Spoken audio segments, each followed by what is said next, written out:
Hi everyone, welcome back to this channel. In this tutorial, I will show you how to make a 5-star Atara Snow Sculpture in Heartopia.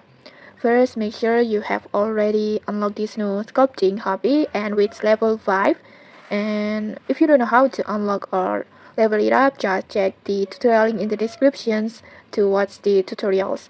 And then next, for the important part, to get the 5-star Atara Sculpture like this, it's so perfect like this, you must sculpturing the correct weather. It can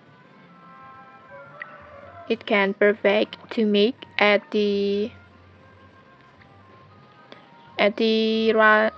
sunny, rainy and rainbow almost all weather and then all the time like this. So just wait for one of these before starting, and then next just begin the snow sculpting mini game, and during the tapping rounds just try to clear as many rounds as possible. The more rounds that you successfully complete, the higher your chance to obtain a perfect 5-star sculpture like this.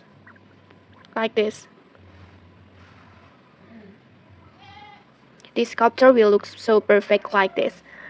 So just remember for the correct weather and then just complete many rounds to make the best sculpture like this. And okay, that's it. If you found this helpful, don't forget to like, comment and subscribe for more tutorials. Thanks for watching and see you.